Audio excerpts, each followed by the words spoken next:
ગણપતિ મહારાજની જય, કૃષ્ણ કનૈયા લાલ કી જય, ભાગવત ભગવાનની જય. સ્કંદ પહેલો. શ્રી કૃષ્ણનું સ્વધામ ગમન. અર્જુનના દિલનો ઉભરો આંસુ વાટે નીકળ્યો, હૈયું ખાલી થયું. પછી તે કહેવા લાગ્યો, મોટા ભાઈ, દ્વારકાના યાદવ લોકો બ્રાહ્મણના શાપને લઈ પરસ્પર એકબીજા સાથે લડીને મરણ પામ્યા. આ બધું ભગવાન શ્રી કૃષ્ણની ઈચ્છાનું પરિણામ મને લાગે છે.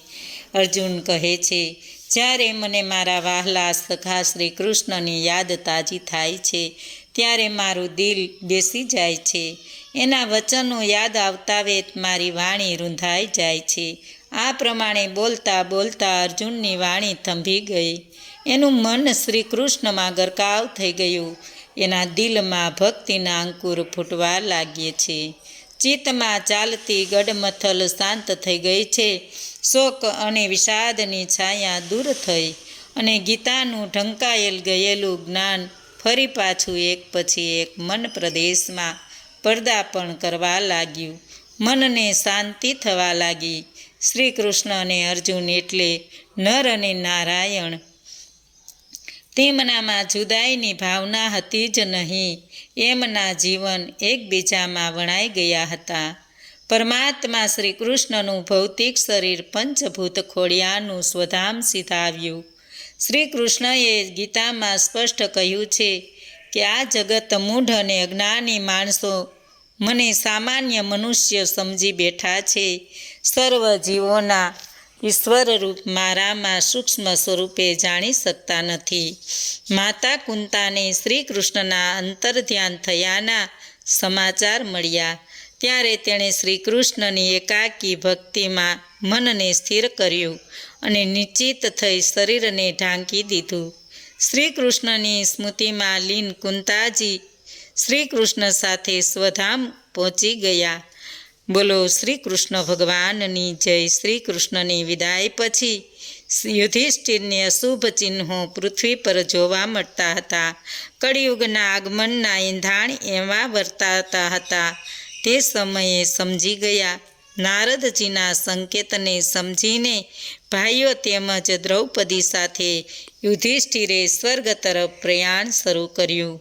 પોતાના પૌત્ર પરીક્ષિતને રાજ સિંહાસન પર બેસાડ્યો અને પછી તેઓ ઘર છોડીને નીકળ્યા. ઉત્તર દિશા તરફ ચાલવા માંડ્યું. દેવો અને મનુષ્યોને શાંતિ પ્રદાન કરનાર ઉત્તર દિશા છે. નારાયણનું ચિંતન કરતાં કરતાં એ બધાના મનમાં મન શુદ્ધ થઈ ગયા અને તેઓ સર્વ શ્રીહરિના ધામમાં ગયા. પાંડવોના સ્વર્ગગમનની આ કથા જગતના જીવોનું મંગળ કરે છે અને શ્રોતાજનો ભક્તિમાં વૃદ્ધિ કરે છે.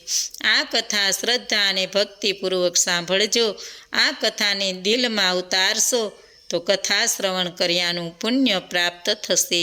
મન પર કાબૂ રાખીને કથા શ્રવણ કરજો. એમાં અગાઉ ઝાંખી છે. ધ્યાનમાં માર્ગમાં લય, વિક્ષેપ કપાય અને રસાસ્વાદ આ ચાર અંતરો છે. એ જ પ્રમાણે શ્રવણમાં પણ છે. ભાગવતની કથા સાંભળતા જો વિષયનું ચિંતન કે ઉદ્વેગ આડે આવે તો કથામાં મન લાગતું નથી. આ વિક્ષેપ છે. સૌંદર્ય સુંદરતાને ફાડી આંખને લાલચ વધે એ રસાસ્વાદ છે. આ કથા શ્રવણ કરતાં કરતાં ઊંઘ આવી જાય તે લયની સ્થિતિ બતાવે છે. કથા સાંભળ્યા પછી તેનો અંશ માત્ર પણ યાદ રહે નહીં. કથામાં ક્યાંય પણ સમજણ પડે નહીં. કથા સાંભળ્યા પછી કોરા કટ લાગે તે કશાય છે. ભાગવત કથાના શુદ્ધ અને મનનીય શ્રવણના માર્ગમાં આ અંતરાયો આવતા નથી, આવવાની હિંમત કરતા નથી. પાંડવો દ્રઢ મન કેળવીને પ્રભુ નામનું સ્મરણ કરતાં કરતાં હિમાલયમાં લીન થઈ ગયા છે. આપણે પણ ભગવાનની પ્રાર્થના કરીએ. પાંડવો પ્રભુ સ્મરણ કરતાં કરતાં હિમાલયમાં જાય છે. કેદારેશ્વર આવ્યા. ભગવાન શિવ શંકરનું જીવંત જ્યોતિર્લિંગ છે.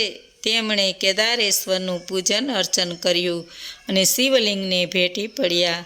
જીવ અને શિવના મિલનનો આ પંથ નિર્વાણ માર્ગ છે.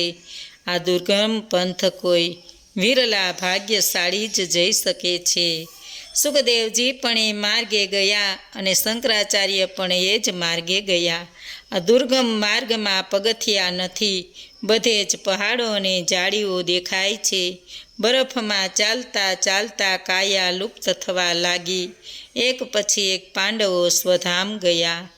ધર્મરાજા યુધિષ્ઠિર હિમાલયમાં કેદારેશ્વરની આગળ બરફના આગળ નીકળી ગયા છે. કથા એવી છે કે યમરાજા એક કૂતરાના રૂપે ધર્મરાજાની કસોટી કરવા સામે આવ્યા અને તે યુધિષ્ઠિરની પાછળ પાછળ ચાલવા લાગ્યા. સ્વર્ગનું દ્વાર નજીક આવ્યું ત્યારે યમરાજા બીજા રૂપે આવીને કહેવા લાગ્યા, ભક્તજન, ચાલો તમને સ્વર્ગમાં પ્રવેશ કરાવું, પણ આ કૂતરાને કાઢો. યુધિષ્ઠિરે ના પાડી. આ કૂતરો પાછો ન ફરે.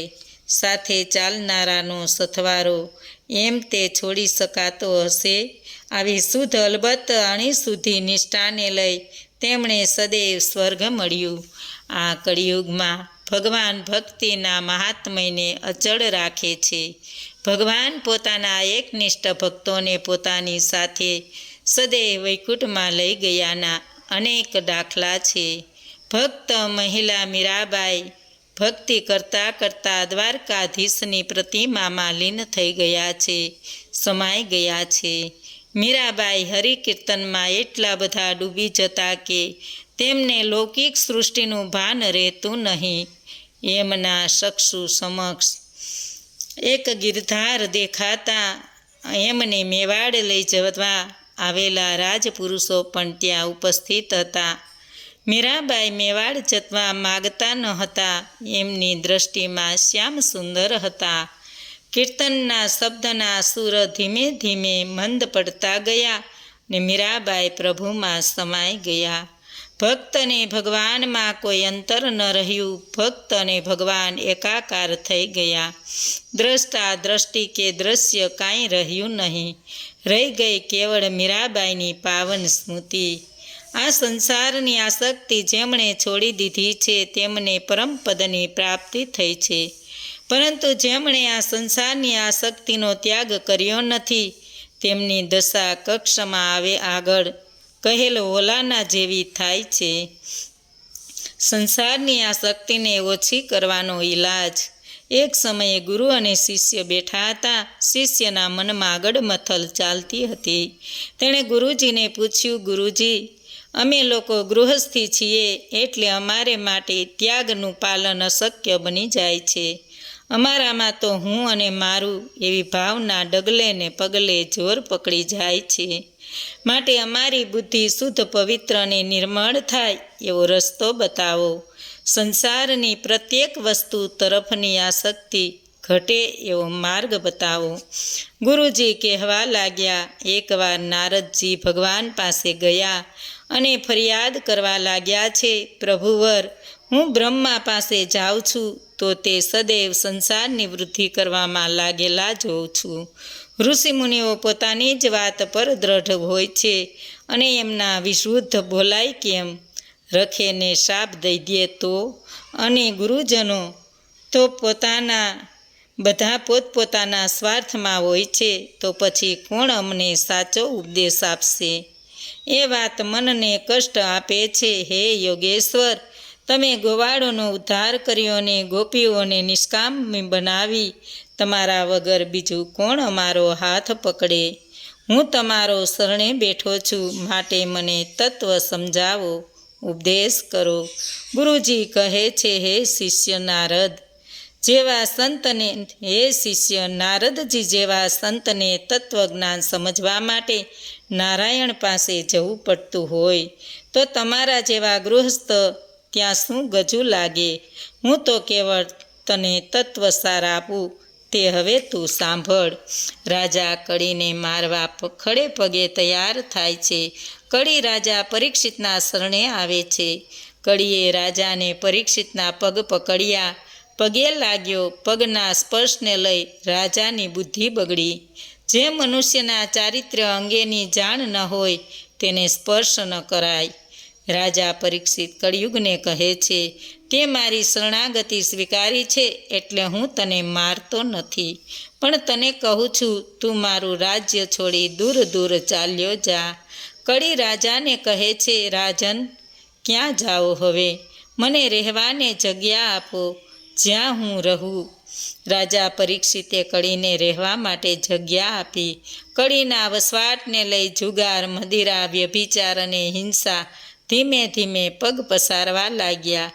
એની સાથે માનવ સ્વભાવમાં સત્ય, મદ, અભિમાન, આસક્તિ અને નિર્દયતા આવવા લાગ્યા. જુગાર અને ચટ્ટાને પૈસો જે વ્યક્તિના ઘરમાં આવે છે, તેની સાથે કળી ધીમે ધીમે દુર્ગુણોનો લંગાર લગાડી દે છે. ચટ્ટો જીવનમાં બટ્ટો લગાડે છે, કલંક લગાડે છે. ચટ્ટો એ જીવન પર લાગેલો બટ્ટો છે, આબરૂ બગાડે છે. અધર્મનું ધન પ્રભુ કોઈ રીતે સ્વીકારતા નથી. એક ગૃહસ્થ હતા, પરમ વૈષ્ણવ હતા. ઘરમાં લાલજીની નિત્ય પૂજા કરે અને તે પણ કલાકે ચાલે. લાલજી મહારાજને રીઝવવા શ્લોકો ગાતા જાય અને સાથે સાથે ઘરમાં બધાને એક પછી એક સૂચના કરતા જાય. છોકરાને બૂમ પાડીને કહે, 8:30 વાગ્યા, દુકાને ક્યારે જઈશ? પોતાની પત્નીને કહે, મારા લાલજી માટે પ્રસાદનું દૂધ હજી કેમ આવ્યું નથી? શું કરે છે બધા ઘરમાં? ઠાકોરજીના દૂધમાં કેસર, બદામ, સાકર નાખવાનું ભૂલતા નહીં. દીકરીને બૂમ પાડીને કહે, ઉમિયા બેટા, અત્યારમાં છાપું લઈને તું બેસી ગઈ છે. જરા શેરના ભાવ, બજારના ભાવ વાંચીને મને કહી જાને. એક તરફ ભગવાનની પૂજા ચાલતી રહે અને સાથે સાથે ઘર અને ગૃહસ્થી બંને ચાલે અને લાલજી ભગવાન આ બધું જોયા કરે અને હસે. આ શેઠના એ ગુમાસ્તાન હતા, સામાન્ય સ્થિતિના કહી શકાય. સવારમાં વહેલા દુકાને જાય, દુકાન સાફ કરે, દુકાનમાં ભગવાનને અગરબત્તી કરે. સાંજે ઘરે આવે, નાહી ધોઈને પ્રભુ પ્રાર્થના કરે. ભગવાનમાં એવા ડૂબી જાય કે જમવાનું પણ ઠંડુ થઈ જાય. પત્ની વાટ જોતી બેસી રહે અને શ્રી કૃષ્ણ કરતી રહે. શેઠનું શ્રી કૃષ્ણ શરણમમ પૂરું થાય એટલે શેઠ શેઠાણી જમવા બેસે. જમતા જમતા વાત શરૂ થાય. શેઠની એક દીકરી પરણવા લાયક થઈ, પણ પૈસાની સગવડ થતા નથી અને તેથી બંને મૂંઝવણ થતી. થોડી આમ તેમની વાતો કરે, પછી બધી ચિંતા ભગવાનને માથે નાખી ઈશ્વરનું નામ સ્મરણ કરતાં કરતાં સૂઈ જાય. એક દિવસ શેઠ દુકાનમાં બેઠા હતા, ત્યાં લોટરીની ટિકિટો વેચાવા આવી. શેઠને પૈસાની જરૂર હતી એટલે 50 ટિકિટ લીધી. શેઠના કહેવાથી ગુમાસ્તાન મહેતાજીએ 1 ટિકિટ લીધી. થોડા દિવસ પછી પરિણામ નીકળ્યું. શેઠના પૈસા પાણીમાં ગયા. ગુમાસ્તાનને લોટરી લાગી. લાખ રૂપિયા મળ્યા. ગુમાસ્તાન ભાઈ અને એની પત્ની બંને રાજી થઈ ગયા અને ભગવાનના ગુણગાન ગાવા લાગ્યા. ધીમે ધીમે કળિયુગનો પેસારો વધ્યો તો રાજા પરીક્ષિતને કહે છે, મને રહેવાની સારી જગ્યા આપો. એટલે તેને સુવર્ણની જગ્યા આપી. કળીનો સોનામાં પ્રવેશ થયો અને અધર્મ તથા નીતિની હાલવા લાગ્યા. ધર્મની મર્યાદાનું બરાબર જતન કરશો તો જ્ઞાન સ્વયં પ્રગટ થવાનું છે. ધર્મને વળગીને સુસ્તપણે પાલન કરશો તો જ્ઞાનની ગંગા વહેતી રહેશે. શિવજી નંદી પર સવાર થયા છે, ધર્મ પર આરૂઢ થયા છે, એટલે તો એમના માથા પર જ્ઞાનની ગંગા બેઠી છે. જે ઘરમાં નિત્ય પ્રભુની સેવા પૂજા થાય છે અને આચરણ ધર્મનું પાલન થાય છે, તે ઘરમાં કળી પગ મૂકી શકતો નથી. ત્યાર પછી રાજા પરીક્ષિતે પેલા બળદના 3 પગ જોડી આપ્યા. બળદને 4 પગ મળ્યાથી તે સુખી થયો. હવે કોઈ જાતનો વાંધો નથી. એનું જ્ઞાન બળદને થયું.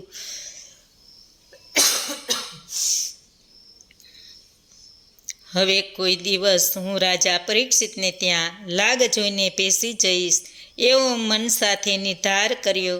થોડાક દિવસ પછી એકવાર રાજાને મનમાં જિજ્ઞાસા થઈ આવી.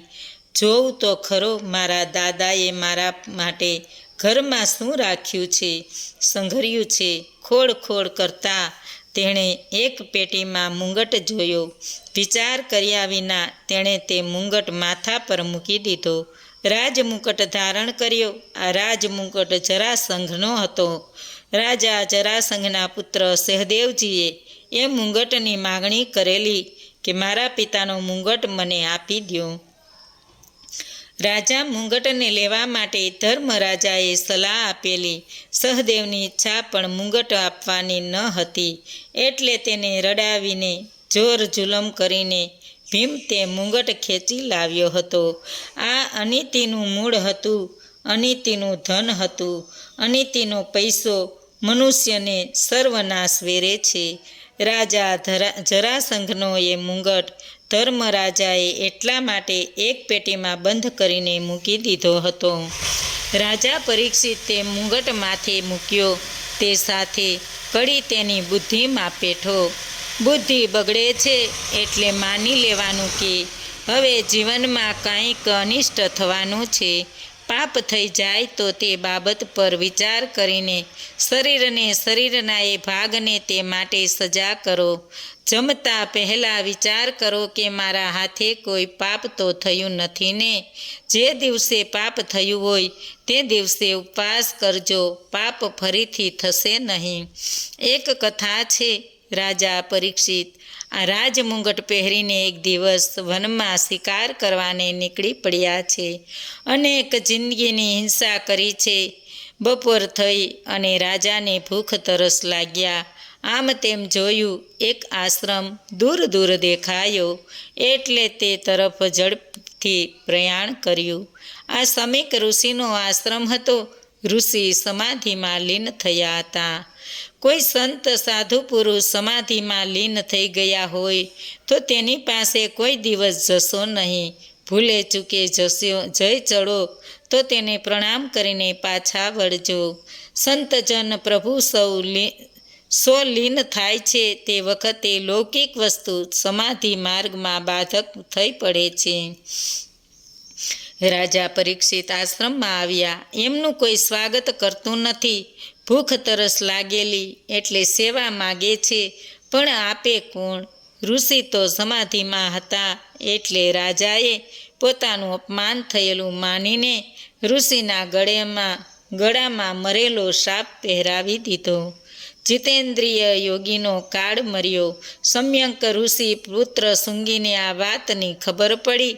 આવીને જોયું કે દુષ્ટ રાજાએ એક બ્રાહ્મણનું અપમાન કર્યું છે. જગતમાંથી બ્રહ્મ તેજ ગયું નથી.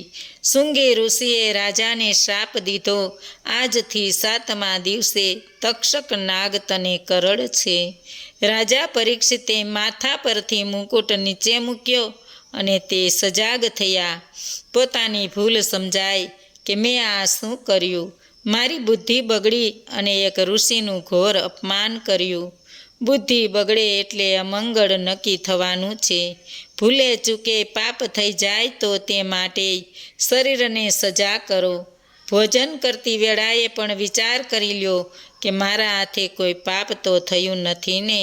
પાપનું પ્રાયશ્ચિત એટલે ઉપવાસ. પાપ થઈ જાય તો ઉપવાસ કરો. રાજા પરીક્ષિતે જીવનમાં એકવાર પાપ કર્યું, પરંતુ પાપ કર્યા પછી પાણી પણ પીધું નહીં. એ જ વખતે રાજાએ સાંભળ્યું કે મને ઋષિકુમારનો શાપ લાગ્યો છે. પરીક્ષિતે કહ્યું, જે થયું તે સારું થયું. પ્રભુએ મારા પાપની સજા કરી છે. એક સમયે હું આ સંસારના વિષય સુખમાં ગળાડૂબ હતો અને તે વખતે પ્રભુએ કૃપા કરીને મને સાવચેત કર્યો. મને શાપ ન દીધો હોત તો મારું મન વૈરાગ્ય તરફ ઢળી જાત નહીં. આ સંસારના જીવને સંસારમાંથી મુક્ત કરવા માટે એકાદ વસ્તુ જોઈએ. મૃત્યુની તલવાર માથા પર લટકે છે. ભયને લઈ જીવ પાપ કરતા ડરે છે. રાજા પોતાના ઘેર છોડીને ગંગા નદીના કિનારે આવી બેઠા. ગંગામાં સ્નાન કર્યું, અન્ન જળ લેવાનું છોડી દીધું છે. ભગવત સ્મરણમાં મન લગાડી દીધું છે. આ વાતની ખબર પડતાની સાથે ઋષિમુનિઓ ત્યાં આવી લાગ્યા છે. મનમાં વિચાર કરે છે. પરીક્ષિત હવે રાજા રહ્યા નથી, બન્યા છે. ભોગ વિલાસનો અંત આવ્યો છે. મહર્ષિ મુનિઓને આવતા જોઈને રાજા ઊભા થાય છે અને પ્રણામ વંદન કરી પૂજા કરે છે. ત્યાર પછી તેણે પોતે કરેલા પાપનું સર્વ વૃત્તાંત ઋષિ મુનિજનો સમક્ષ નિવેદન કર્યું. પરીક્ષિતની આંખ સમક્ષ મૃત્યુ સમયની વેદના દ્રષ્ટિગોચર થતી હતી. જન્મ મરણના દુઃખનો વિચાર અને તેનું પ્રાયચિત પાપ મુક્ત કરે છે. એટલે રાજાએ આ ઋષિજનોને કહ્યું, આજથી 7મા દિવસે મારું મરણ નિશ્ચિત છે. તેમાંથી મને મુક્તિ મળે એમ કરો. મને મારું કર્તવ્ય પણ બતાવો. હવે દિવસો ઓછા છે, માટે જ્ઞાનની મોટી મોટી વાતો કરો કે જેથી સમય પૂરો થાય અને પરમાત્મામાં લીન થઈ મારો દેહ પડે. ઋષિ મુનિઓ વિચાર કરે છે, વર્ષોથી અમે જપ તપ કરીએ છીએ, છતાં અમને એની ચિંતા રહે છે. અમને પણ મરણનો ભય સતાવે છે. અંતકાળે પ્રભુનું નામ જીભ પર આવવું મુશ્કેલ છે. માત્ર 7 દિવસમાં મુક્તિ મળવી મુશ્કેલ લાગે છે. એટલે ઋષિઓએ મૌન સાધ્યું. મૃત્યુ નજીકનો સમય મનુષ્ય માટે અતિ કઠણ, નાજુક અને કટોકટીમય હોય છે. રામનું નામ જલ્દી જીભે આવતું નથી. કોઈ પણ ઋષિજન રાજાને ઉપદેશ આપવા તૈયાર થયા નહીં. કાંઈ પણ કહેવાની કોઈએ હિંમત ચાલી નહીં. રાજા પરીક્ષિત વિચારમાં પડી ગયા. આ ઋષિમુનિઓ ભગવાનની નજીક રહે છે, સિદ્ધિ પદ છે, છતાંય તેઓ મને ઉપદેશ કરવાને તૈયાર નથી. આ સંસારના જીવો ભલેને મને ઉપદેશ કરવા તત્પર ન હોય તો પણ હું મારા ભગવાનને શરણે અવશ્ય જઈશ. ભગવાન નારાયણ મારા પર અવશ્ય કૃપા કરશે. હું મારા પ્રભુને શરણે જાઉં. તેઓ મને ઉપસ્થિત ન કરે, મારી ઉપેક્ષા ન કરે. ઈશ્વર વિના મારો ઉદ્ધાર કોઈ કરી શકે એમ નથી. એટલે ભગવાનની સ્તુતિ ગાન પ્રાર્થનામાં મન પરોવ્યું. જો ઈશ્વર બ્રહ્મ શસ્ત્રથી મારી રક્ષા કરી, જે પ્રભુએ ગર્ભમાં મારું રક્ષણ કર્યું છે, તે અવશ્ય આ સમયે મારું રક્ષણ કરશે. હે કૃષ્ણ, હું તમારે શરણે આવ્યો છું. તમે મારો જન્મ સુધાર્યો છે, માટે હવે મારું મરણ સુધારો. અને કહે છે કે પ્રભુએ સુખદેવજીને પ્રેરણા કરી કે ત્યાં જાઓ, શિષ્ય લાયક બન્યો છે. પરીક્ષિતનો જન્મ સુધારવા ભગવાન દ્વારિકાનાથ આવેલા, પણ મૃત્યુ પર મહાદેવ શંભુનો અધિકાર છે. એટલે ભગવાન શિવ મહાદેવે સુખદેવજીને આજ્ઞા કરી પરીક્ષિતનું મરણ સુધારવા સુખદેવજી ત્યાં આવે છે. પરીક્ષિતનો અંતકાળ સુધારવા માટે સુખદેવજી રાજા પાસે આવે છે. 16 વર્ષના તેજસ્વી છતાં નવવસ્ત્રા ગંગા કિનારે આવ્યા. દિગંબર સ્વરૂપ જોઈને મુનિઓ એમને ઓળખી ગયા. બધા ઊભા થઈ ગયા છે, સ્વાગત કરવા લાગ્યા છે. રાજા પરીક્ષિતે પણ સુખદેવજીને વંદન કર્યા, પૂજન અર્ચન કર્યું અને આસન પાથરી તેના પર બેસાડ્યા. સભામાં સભાજનો બેઠા. સુખદેવજીનું મુખમંડળ ચંદ્રના આભાની જેમ તેજ મારતું હતું. રાજા બોલ્યા, ભગવાન, હું અપરાધી છું. મેં ઋષિનું અપમાન કર્યું છે, છતાં મારા પર ઉપકાર કરવા આપ આવ્યા છો, તે મારા અહોભાગ્ય છે. આપના સમાગમની મારો દેહ પવિત્ર થયો છે. મને આપના દર્શનનો, ચરણ સ્પર્શનો, પાદ પ્રક્ષાલનનો, પગ ધોવાનો અને સેવા કરવાનો લાભ મળ્યો છે. આપના દર્શનનો તેથી હું કૃતાર્થ થયો છું. ભગવાન શ્રી કૃષ્ણની મારા પર અનહદ કૃપા છે અને તેને લઈને આપ અહીં પધાર્યા છો. મારા મૃત્યુકાળે સાધન પ્રાપ્ત કરવાની એકમાત્ર આશાએ આપને પ્રશ્ન કરવાની રજા માગું છું. મારો પહેલો પ્રશ્ન છે, મનુષ્યનું કર્તવ્ય શું છે? અને મનુષ્યનું મરણ નજીક હોય તો તે સમયે તેને શું કરવું જોઈએ? શેનું મનન ચિંતન કરવું જોઈએ? કયા દેવનું યજન કરવું જોઈએ? કયા જપ કરવા જોઈએ? કઈ કઈ વસ્તુનો ત્યાગ કરવો જોઈએ તે બધી વાત મને કહો. રાજા પરીક્ષિત પુણ્યનો ઉદય થયો એટલે ઋષિમુનિઓએ પરમ ભગવદીય સુખદેવજીનો સત્સંગ થયો. બહુ જન્મના પુણ્યોને લઈ ભાગ્યનો ઉદય થાય છે ત્યારે સત્સંગનો લાહવો જીવનને મળે છે. સત્સંગ મળવાની સાથે જ કામ, ક્રોધ, લોભ, મોહ, મદ વગેરે દુર્ગુણો દૂર થવા લાગે છે. આસુરી વૃત્તિ નાશ પામવા લાગે છે અને માણસની વિવેક બુદ્ધિ જાગૃત થાય છે. સુખદેવજીએ રાજાને સાંત્વના આપતા કહ્યું, રાજન, ખટવાંગ રાજાઓ કેવળ એક જ મુહૂર્તમાં જીવનનું શ્રેય સાંધી લીધું હતું. તારી પાસે તો 7 દિવસનો ગાળો છે. હું તને 7 દિવસમાં પ્રભુનો સાક્ષાત્કાર કરાવીશ. વિષ્ણુ પુરાણમાં ખટવાંગ રાજાની કથા આવે છે. દેવદાનવો લડાઈ ચાલી ત્યારે ખટવાંગ રાજા દેવોના પક્ષમાં રહ્યા અને દાનવોને પરાજિત કર્યા. પ્રસન્ન થઈને તે સમયે દેવોએ રાજાને વરદાન માગવા કહ્યું. રાજાએ મનમાં વિચાર કરી આયુષ્ય કેટલું બાકી છે એમ પૂછ્યું. ત્યારે દેવોએ કહ્યું, તારું આયુષ્ય હવે 1 પ્રહર બાકી છે. આ શબ્દ સાંભળતાની સાથે જ રાજાએ તરત પોતાના સર્વસ્વનો ત્યાગ કર્યો અને પ્રભુ પ્રાપ્તિનું મન સ્થિર કરી લીધું. સુખદેવજી ભગવાન બાદ્ર નારાયણની કથા સંભળાવે છે. તે રાજાએ મધુર વાણીમાં પ્રશ્ન કર્યો એટલે ધર્મના જ્ઞાતા ભગવાન વ્યાસજીના પુત્ર સુખદેવજીએ એક પછી એક પ્રશ્નના ઉત્તર આપવા લાગ્યા. રાજાએ પૂછેલા મોક્ષ માર્ગ વિશે હવે સુખદેવજી કહે છે. આ જગ્યાએ પ્રથમ સ્કંદની સમાપ્તિ થાય છે. પુરાણ કાળના ઋષિમુનિઓ એક રીતે સમાજ સેવામાં રત રહેતા હતા. આ ઋષિમુનિઓ કોઈ પણ પ્રકારની અપેક્ષા વિના અને આમંત્રણ કે સ્વાગતની દરકાર કર્યા વિના સંકોચે સમાજની દીન અને દુઃખીની સેવા કરવા પહોંચી જતા.